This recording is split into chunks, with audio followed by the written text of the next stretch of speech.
Tell me more about how China is brewing up the new generation of leaders. An unintended consequence of the one-child policy, which was, very successful in terms of its implementation and enforcement in urban China.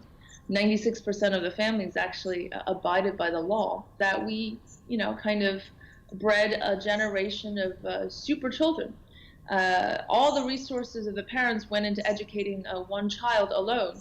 Looking at the data, we found that about a quarter, 25% of the annual expenditure is spent on educating one child. And that's really enormous compared to any other countries. Now, I'm not saying that there are no negative consequences of the policy, such as aging and sharing of those burdens among the young people, but in terms of its impact on education, the data says everything is quite positive. Because I remember basically watching something about you where you said, with the one-child policy, whether you have a boy or whether you have a girl, if you have a girl, you are raised as a daughter, but you're also raised as a son.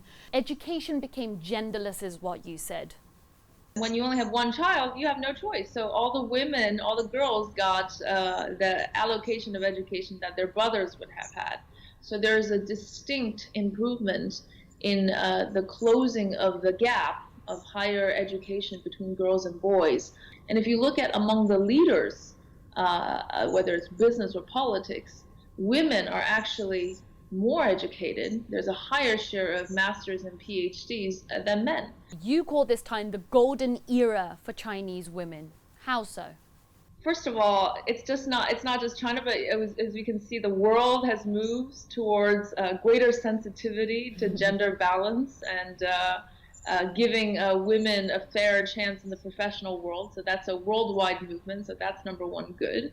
But separately in China, as I've just mentioned, girls' education is stellar, and they're outpacing boys on many measures.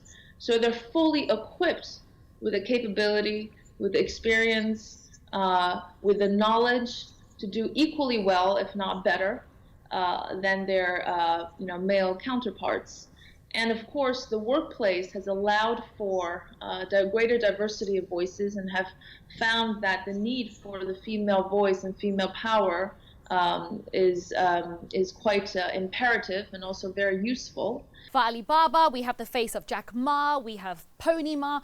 These are some of the faces of change in China that people globally recognize.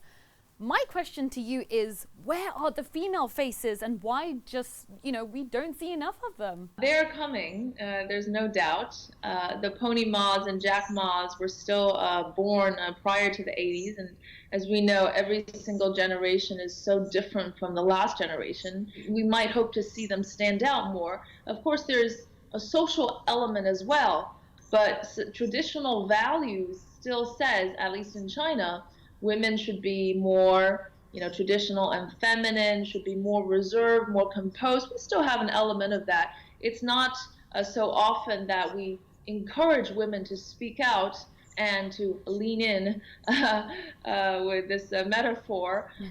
That's not in our cultural ecosystems. You are seen as an inspiration for many young Asian women to translate the superpowers.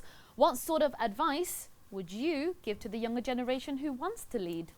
Today, we are in a world of global networks and global linkages, and there is much more complementarity between countries than substitution and rivalries.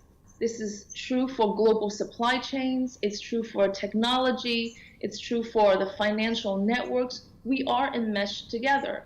A lot of the political leaders of the older generations today fail to see that. And so they still have this very traditional political diplomatic notion. What is this vertical hierarchy? A big country sets rules and everybody else adapts to it. That is a fundamentally wrong view that characterizes today's world.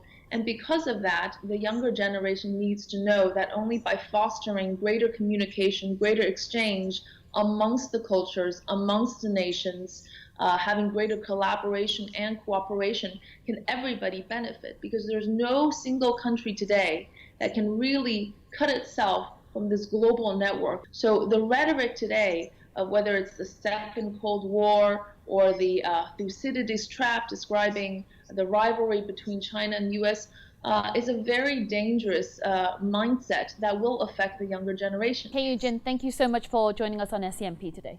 Delighted to be here.